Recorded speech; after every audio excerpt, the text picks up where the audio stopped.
people? Welcome to Bethel Brothers Hot Rod. I wasn't really planning on doing an episode today, but it seems I'm out here doing stuff anyway.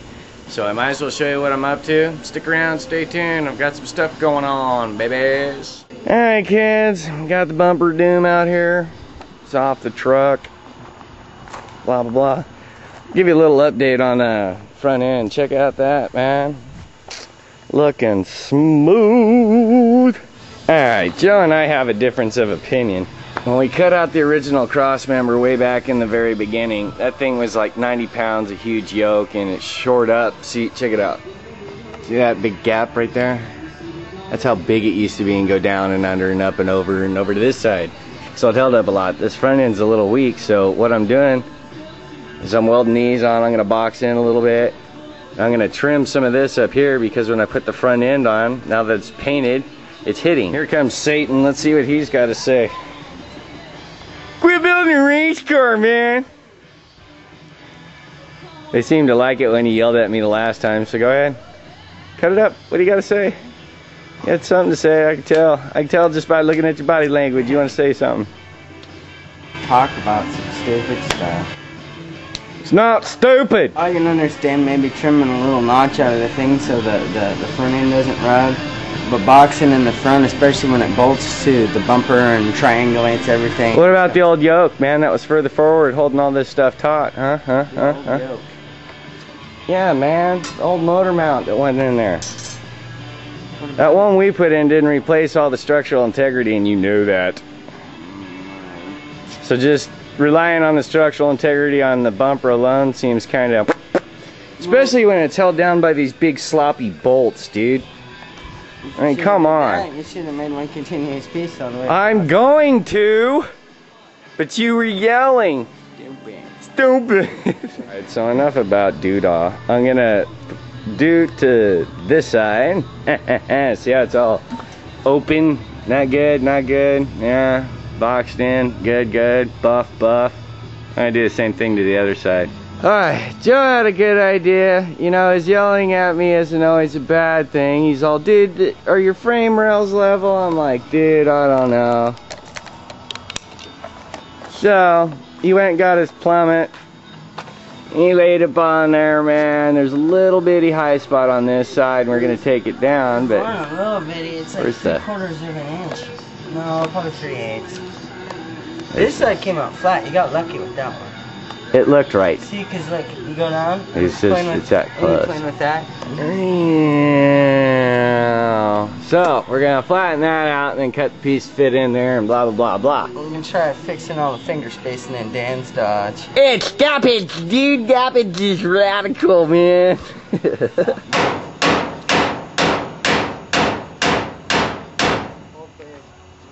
Ow!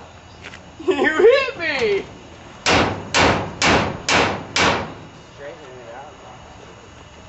There's the after, dudes. You know that big banging finger now instead of a finger. Where's the level line? Doink. Yeah, it's a little better. It's only, let's see how much. 1/8 of an inch. Maybe 3/16. The pyramid's out of 1/4 of a square, and those guys were geniuses, so 3/16 isn't bad. It's not bad. So I gotta trace a template part for that, and then I'll probably have Joe weld it in. Got the piece cut. It's not sitting in there exactly flush, but we're working with it. I'm using the same stuff that I cut out for the exhaust on the bottom, the flattened out junk. So it's making its way back into the truck, man. Joe's gonna tack that on. We're gonna tackle it, and then he's gonna weld it up, and it'll be beautiful.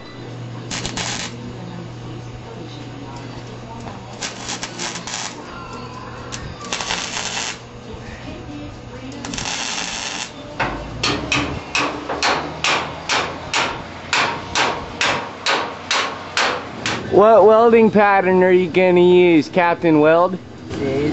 The C weld pattern, remember that, kids? I explained that, showed you a little diagram of doom. Watch the wand. You can barely see the movement of his hand, but that's how you get the C pattern. Sometimes with this old steel, a circular pattern works as well.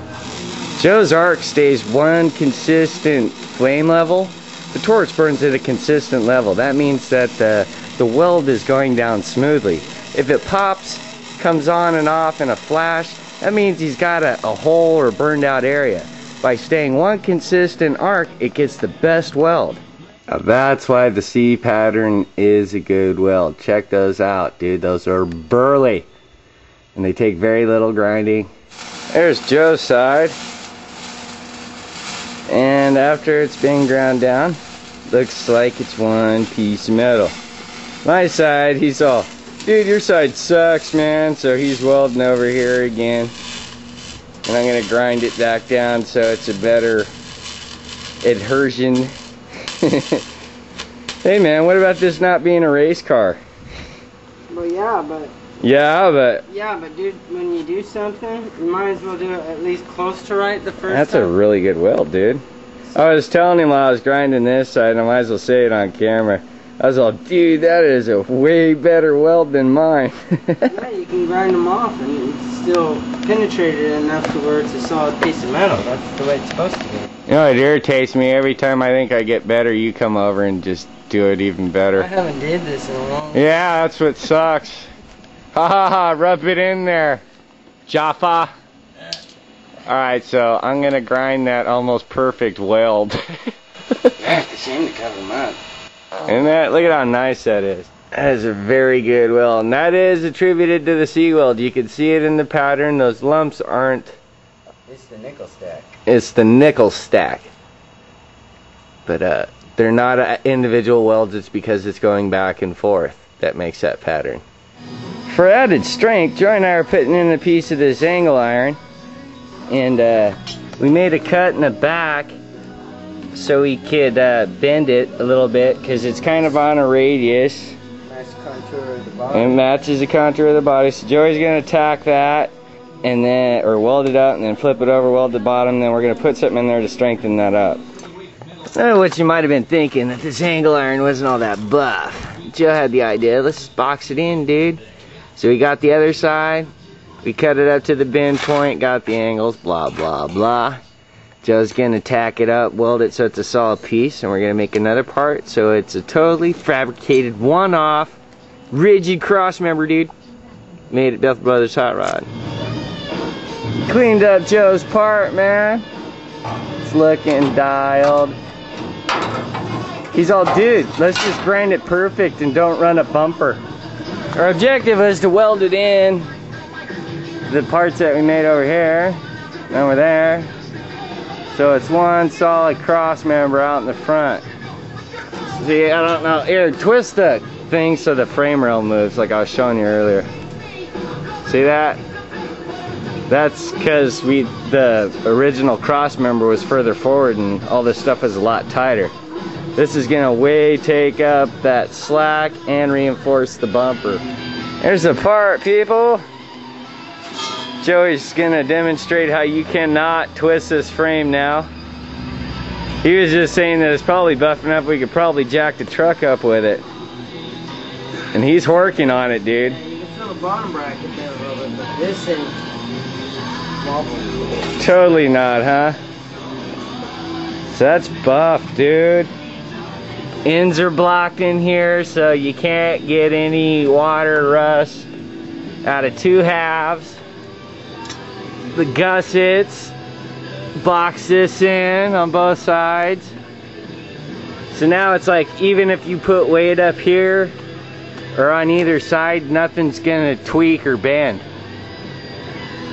Gussets are doing their job, and when it's all painted, it'll be buff. Alright, people.